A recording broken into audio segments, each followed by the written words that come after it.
Last speaker, George Koumantzelis. George Koumantzelis.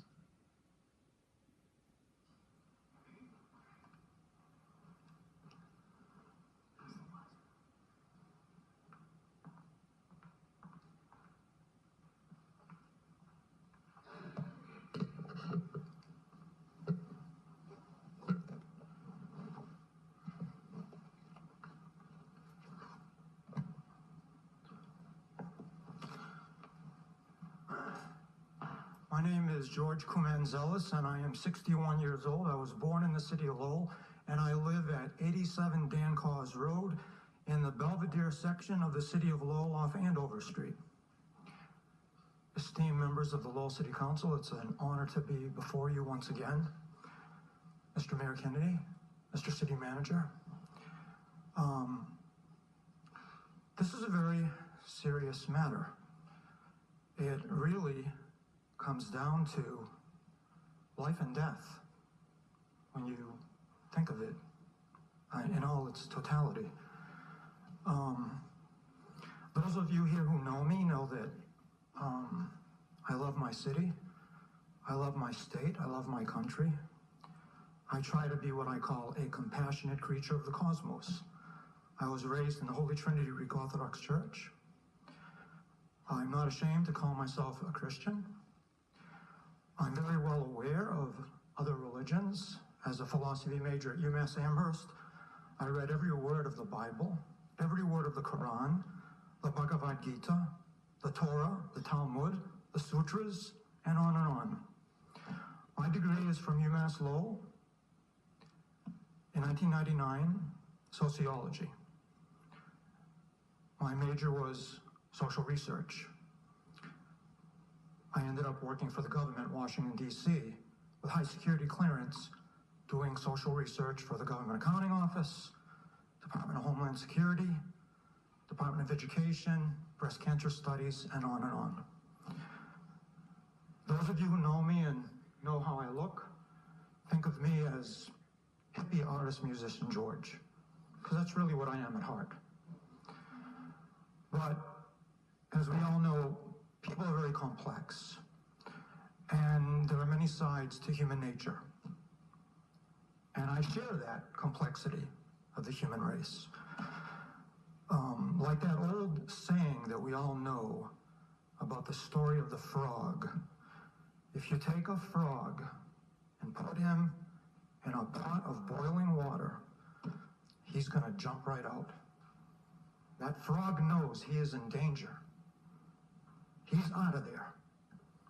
But if you take a frog and put him in a pot of water that is nice and cozy and safe and lukewarm, and you slowly, incrementally, little by little, raise the temperature higher and higher, that frog's going to die. You're going to boil him to death because he doesn't know the difference. He falls asleep, gets too comfortable, and he's dead. So I am here to implore you. Believe me, my degree's in sociology, as I said. The sociology department at the University of Massachusetts at Lowell is the most liberal, most progressive, most politically correct, most radical, leftist sociology department in the nation, more than Boulder, Colorado, more than Berkeley, where we saw what just happened last week with those riots, and even more than Harvard University. So I am well steeped in political correctness, and I've had it up to here. As you know, I used to own the health food store in Lowell. I'm Hippie George, granola guru. I ran that store in Mr. Campbell's building for many years. I've been a lifelong ecologist and an environmentalist. I want to save this planet. I'm a conservationist. I'm an environmental activist. As we know, we saved the Powell Oak thanks to Rita Murcia and many of you who helped us. But there comes a time when you have to think about the future. And this motion that you're going to vote upon to make Lowell a sanctuary city, or whatever you call it, I haven't read it, the whole 9 yards of it, is dangerous. And I'll tell you why it's dangerous.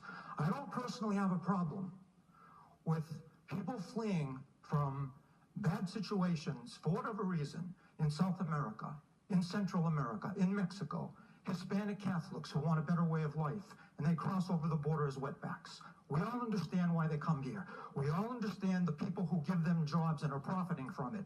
It's all wrong. It's all illegal. Some of them are criminals.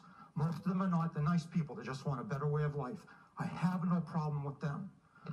But because I come from a Greek Orthodox Christian background, I have a problem with the Muslims. Now, I have friends who are Muslim, Shia and Sunni. And my Sunni Muslim friends hate the Shia. They do not even consider them to be true Muslims. They consider them to be heretics and radicals. We all know what's going on in the world. If you grew up in my grandmother's kitchen and you heard the horror stories that I heard growing up about living under Sharia law for 500 years in Greece until 1821, when southern part of Greece was freed from the Sharia law of the Islamic Muslim Turks for 500 years, and you heard those horror stories, it would horrify you. I present you with two books. Not Even My Name by Thea Hallow, an Armenian woman, and Black Dog of Fate by Peter Balakian, an Armenian man. There's a monument down here, the Armenian genocide. You ask any Armenian what they suffered at the turn of the 19th to the 20th century at the hands of the Sharia law Islamic Turks. You ask any Armenian the rapes and the murders and the killings and the stealing of their homes and their gold and their land and kicking them out. 2 million Armenians in the name of the Sharia law. Now, the CIA will say that what we have suffered recently in the past decades is blowback because of the things that, the nasty things our government does. Believe me, I know what our government does. I majored in sociology. I know all about what happened with the Contras and on and on and on, and 9/11. But when I found out that the first person to die on 9/11 was my customer, Captain John Oganowski from Dracut, and they slit his throat with a box cutter. That's it. No more. Be forewarned. We all want to be politically correct. We all want to be our brother's keeper and be good Samaritans. But be smart. Be forewarned. I'm warning every single one of you. It may not happen in 10 days, 10 weeks, 10 months, 10 years. But it will happen. Because what is happening in Kashmir, what is happening in Chechnya, what happened in Pakistan, what happened in Bangladesh, it's not blowback from the United States activities. These people have an agenda. They have an agenda. This is what they believe. Now, my agenda is different. I am not ashamed, as I said before, to call myself a Christian. And I'm going to read something to you from the Bible. Judge, you're over the 5.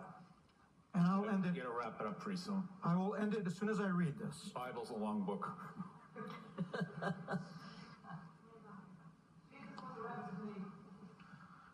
I quote from the book of Matthew.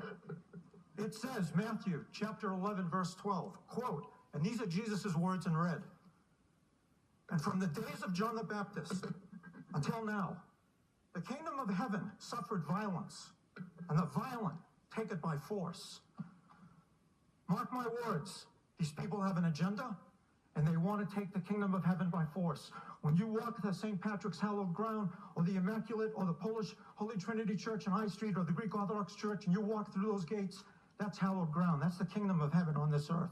And as a Christian, I am here to defend my fellow Christians, my fellow Americans, and my fellow compassionate creatures of the cosmos. These people have an agenda. Thank you. Thank you. What's the pleasure of the council?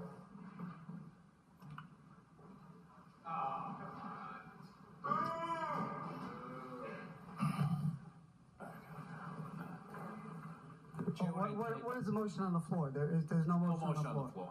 Okay, so I make a motion that we refer this petition to the city manager and he reports back to the city council after. I'll second it, Mr. Mayor. Okay, so we have a motion by Council Elliott to refer the matter to the city manager for a report and recommendation, seconded by Council Belanger. Discussion on the motion.